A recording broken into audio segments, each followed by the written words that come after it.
Hey guys, Francesca from the Kilobits here, and in light of the recent Watch Dogs release, I want to talk about video game releases and the quality of video games at launch.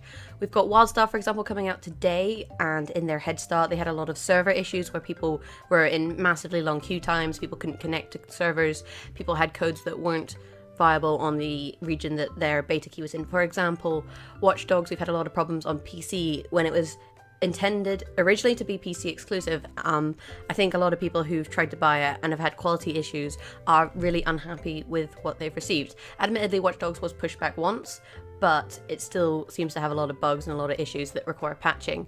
If we look back in time, you saw Elder Scrolls Online, which had God knows how many bugs during the open beta and the closed beta, which did carry over into launch just because they couldn't fix them all in time. You've had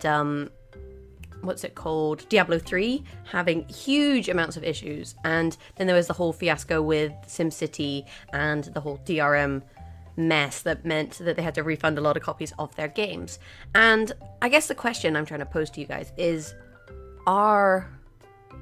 has there been a transition in the way games are released? Are games now released unfinished and just patched because people want to try and get those games out to the viewers? Like, why are these games being released when there's clearly these large issues? And I mean, a lot of the games I mentioned there have multiplayer aspects, so maybe is it multiplayer games that are seriously affected, whereas single player games aren't affected quite so much?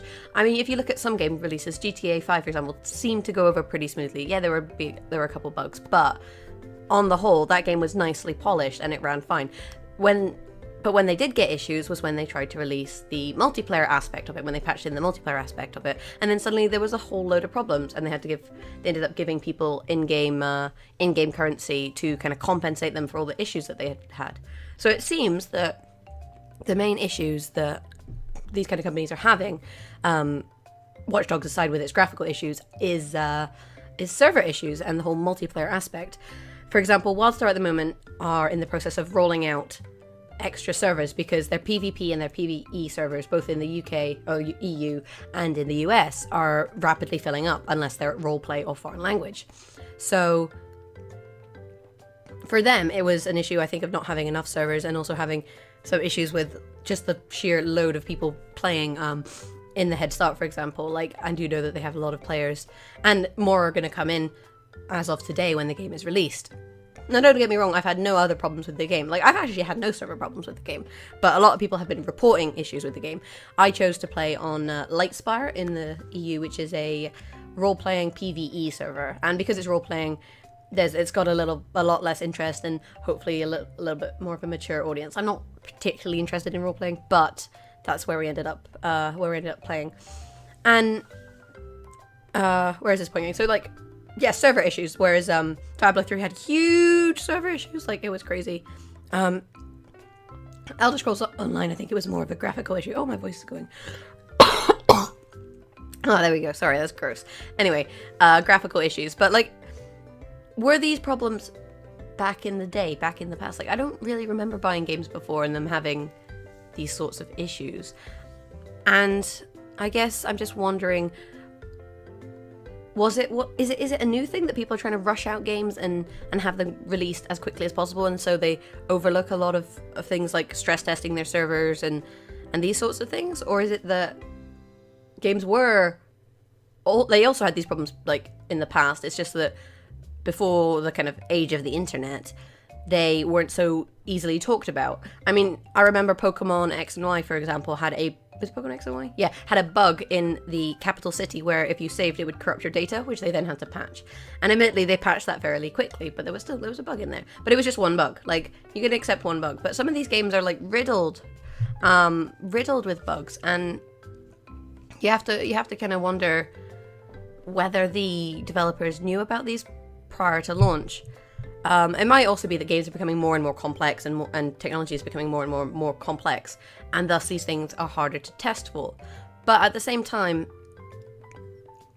I am happier if they spent more. For me, I would be happier if they spent more time testing a game, more time developing a game, and release a game that was, for the most part, bug-free. Or they tested their servers and realized that, for the most part, the servers can handle the stress, and that there aren't too many recurring issues. Like, just having I know a lot of games are now and then having extended betas, which I don't really like, because it's almost like, for example, with Minecraft, where it was in beta for ages and ages and ages and ages and ages and ages. And sure, like, they weren't really having bugs, but they're just releasing new content for it. And I don't know, I don't want the beta to be hugely long, but I do want them to, like, stress test the games properly so that you're not ending up having all these issues when games launch. I mean, I don't tend to buy games at launch, and part of it is because they're really expensive and they're likely to, like, have problems. It's the same with new consoles, although I did buy the Xbox One, is that they're expensive and they tend to have problems at launch. And maybe that's just, like, the rule of video games now, that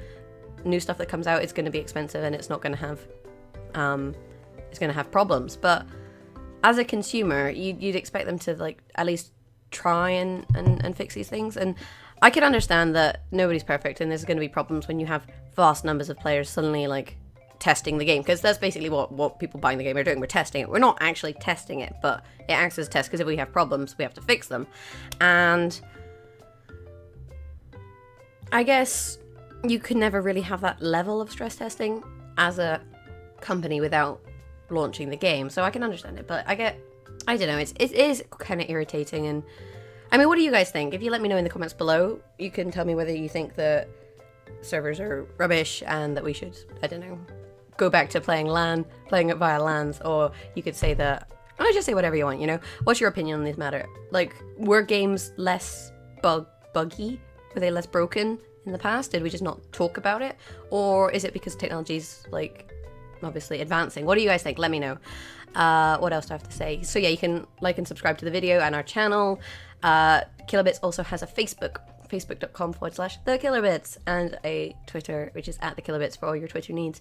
If you want to follow me personally on Twitter, my Twitter is @Jaggerus, and I also live stream over on twitch.tv/Jaggerus, and I'll see you guys next week when my voice is hopefully a little bit less squeaky and a little bit sick. See you guys later.